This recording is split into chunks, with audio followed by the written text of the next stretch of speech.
Hey friends, Lauren back here at Mill City Roasters, and I'm back for part 2 of our cold brew coffee conversation. In my first video, we talked about small-scale coffee, small-scale cold brewing, and ways that you can make cold brew at home. In this video, I want to scale up to the cafe level and talk about some larger volume coffee brewers and a technique for utilizing your batch brewer to make flash iced coffee. Where we're going to start is here. This is the commercial size Toddy Brewer. This is a full-size cold brewer that does about 5 pounds or 5 gallons of cold brew, aka Toddy. The method is super similar to what we already saw in my previous video. It's a full immersion method. We're using that pretty high ratio of coffee to water. It's a coarse ground coffee, and we have an easy way to filter it. In the video before, the way that I was filtering those smaller scale volumes of cold brew was through something like a metal filter or a French press plunger. And in this case, we're using heavy bound paper filters.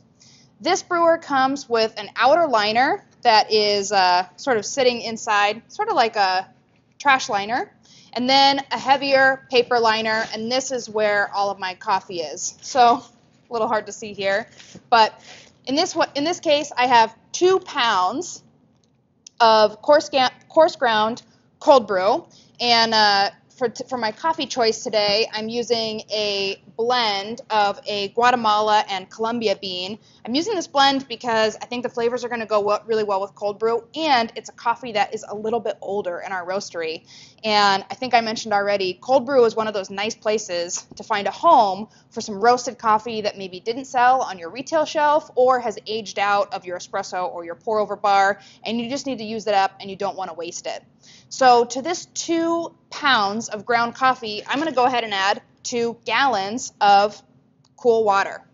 And just like I did with the smaller volume, I want to first start by making sure that all of the grounds get totally saturated.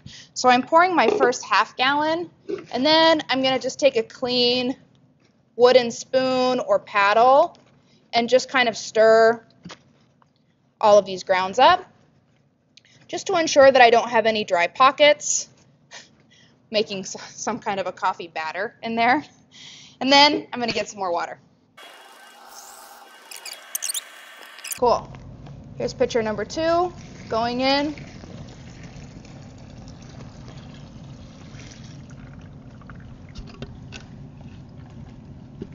Everything's nice and stirred up, so I'm going to take that spoon out. Third pitcher going in, pouring it right on top of that ground coffee, so it's actually mostly sitting in the inner filter right now. And the fourth pitcher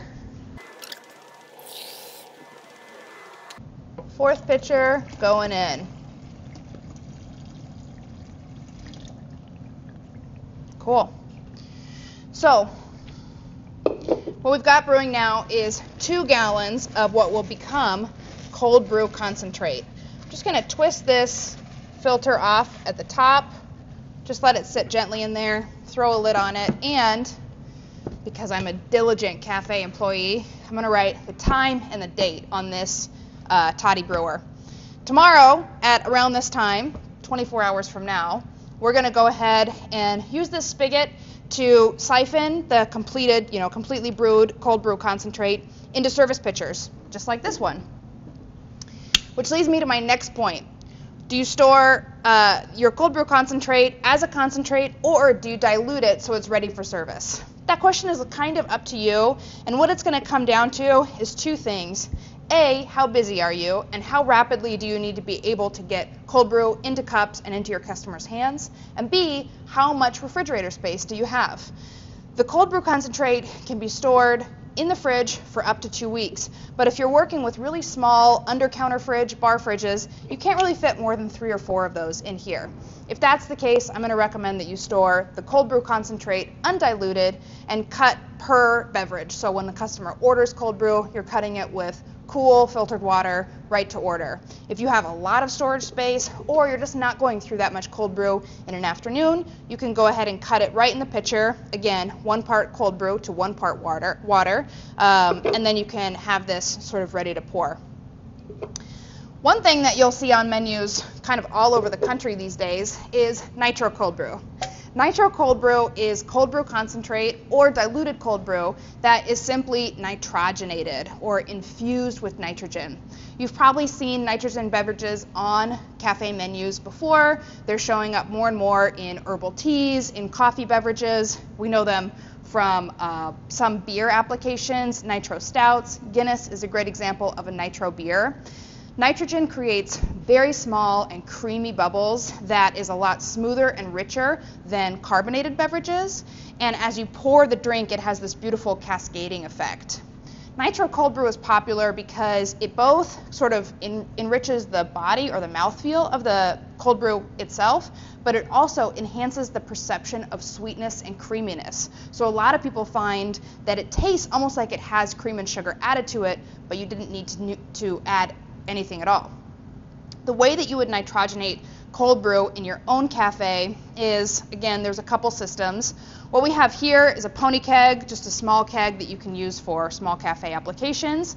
And you can either buy a nitrogenation system, which would actually push nitrogen through your tap line and to your service spot, and that would be kind of pushing the cold brew concentrate along with that nitrogen gas together so that it would nitrogenate at the point of service. Or you can infuse or condition the nitrogen into the cold brew by feeding nitrogen into this keg and laying it on its side and letting it sort of sit and kind of rotate it over about 24 hours. That is going to basically cause the nitrogen to infuse into the coffee, and at the end of that conditioning cycle, you have nitrogenated cold brew. Really, really fun thing to play around with. Again, in my previous video, I talked about types of coffee that would be great for cold brew. Nitrogen adds a whole nother element where you're going to change the flavor profile even more. While we're on the concept of service and different service styles, I wanted to introduce one other idea for you for how to utilize cold brew concentrate on your menu. A lot of people think about cold brew as just a beverage. It's just a cup of cold coffee. You can add cream or sugar. But I've done a lot of high volume catering services or special events, pop-ups where a roastery has a booth at a larger event, a concert, an outdoor wedding. And it's fun to be able to use the cold brew concentrate as an ingredient for a lot of other beverages. If you've worked at cafes, you know that the base coffee that goes into most of the drinks on your coffee menu is a double shot of espresso. And if you're doing outdoor events, farmers markets, or anything with a coffee truck or coffee kiosk in the summer, then the vast majority of the beverages you serve are going to be iced. So a great idea is to take your cold brew concentrate and treat it the same way you would treat your double espresso in all of your iced beverages. For today, I'm going to make a simple iced vanilla latte.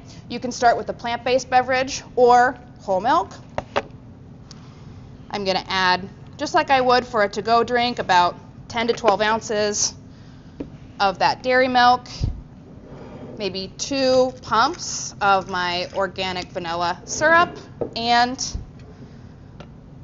this is my undiluted cold brew concentrate. You can do this with mochas, iced Americanos, iced caramel macchiatos, whatever you like. Stir that together, throw a lid on it, and suddenly you have what feels like a whole iced espresso menu with just cold brew concentrate. You don't need a lot of special equipment. You don't have to plumb in really sophisticated brewers that need a lot of electricity and lined water. You can take your mobile espresso cart on the go, and you can make a variety of interesting drinks. Another cool thing that I see happening at cafes during the summer is cold brew flights or iced coffee flights. You already have a menu with a couple really great single origin coffees. You've sourced them because they're interesting, they're delicious, and they're each distinct. On the pour over menu or on the single origin espresso, they stand out, and they will on the cold brew menu as well. So think about, a flight that you get at a brewery with those fun little cups that sit inside of a board or tray, and maybe you have 3 or 4 different cold brew coffees so that people can kind of taste the difference between different regions, growing areas around the world, or processing methods. It's a very fun way to kind of maximize your menu, and it doesn't take that much labor because once this is made, it's all ready to go, and you're just serving it until it's time to brew more. Before we leave, I want to move over to our brewer and show you one more way that you can make iced coffee for a crowd using equipment you probably already have at your cafe. Let's go over there. So if you're in a commercial space or you have a cafe or a roastery that has a commercial brewer, then you'll be familiar with this type of equipment. Probably something from Bunn, Fetco, Curtis, or a similar manufacturer. These are pretty simple tower brewers that allow you to brew large volumes of coffee into an air pot or vacuum pot or a shuttle so that you can do fast coffee service.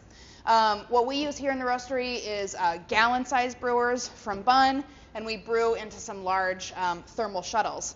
But you can utilize the same brewer to brew what we refer to as a flash ice brew. This is sometimes called Japanese ice brew. Now the theory is pretty straightforward. You take the amount of water that you would brew in a full batch of coffee and cut it in half. You replace half of that water with ice. Now this allows the ice to basically melt rapidly as the coffee brews on top of it, diluting what would otherwise be a double concentrate of brewed coffee. So what I have here is ground coffee ground for a full batch, a 1 gallon batch of coffee. This is about 220 grams.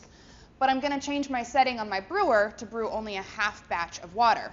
Now a half gallon of water is somewhere around 1,800 grams. It's not super precise, but it's in the ballpark. So what I have here in my Cambro is 1,800 grams of ice. 1,800 plus 1,800 is roughly 3,600, and that is the equivalent of 1 gallon of water by weight. The benefit to this style of brewing and flash ice chilling means that you can serve an iced coffee that has a lot of the flavor and the nuance that the same coffee would have if you brewed it hot. If you think back to the way that cafes used to serve iced coffee 10, 15 years ago, maybe longer, hopefully longer, a lot of cafes would take their brewed coffee from the day before, anything that didn't sell, and they would put it into pitchers and throw it in the fridge. The next day, that would be what you got when you ordered an iced coffee. This isn't a great way to serve iced coffee. It means that the coffee would be kind of oxidized, kind of stale, and it would have lost its vibrancy because it would have sat out for a really long time. Using this method, we can preserve, like I said, all the qualities of that roasted coffee that we have, fresh ground, fresh roasted, and serve it in a cold method. This is a really great way to highlight really lovely single origin coffees and coffees that you want to sort of play up the nuance, the brightness, and the sweetness, especially with coffees that you don't want to mute down or minimize their intensity by using the cold brew method. So I'm going to start this brew cycle, and it's as easy as that. Storage for this will be similar. You can keep it in the fridge for up to 2 weeks, although when you're brewing sort of one batch at a time at this method, I'm guessing you probably won't have it on hand for quite so long. Remember, the cold brew method brews a concentrate that you dilute, so whatever you end up with in volume, you actually have twice that for service. But what you'll end up with here is just, a gallon roughly of ready to drink iced coffee. I would still pour this over ice because most of this ice is going to melt and become diluted, but that dilution is important to allow the coffee to reach its appropriate sort of brew strength and be at the right TDS and extraction percentage. The last reason that this method is super nice and super handy and very useful to have on hand is sometimes you run out of cold brew. And if you run out of cold brew, you are usually about 24 hours away from having your next batch. A lot of cafes will default back to an iced Americano as an iced coffee option, but give this a try. You'll find that the intensity of flavor is very different. It gives you the experience that is much more similar to drinking brewed iced coffee rather than the espresso, which can have a little bit more bitterness and a little bit more intensity of flavor. I also find that iced Americanos can taste a little bit watery because that volume is so heavy on the water side and only has 2 or 3 shots of espresso in it. So this is the flash ice method, utilizing a batch brewer that you may already have in your space. Add this to your coffee lineup alongside the cold brew. Might be interesting to do a side-by-side tasting of the same coffee brewed using both methods and see what your customers prefer.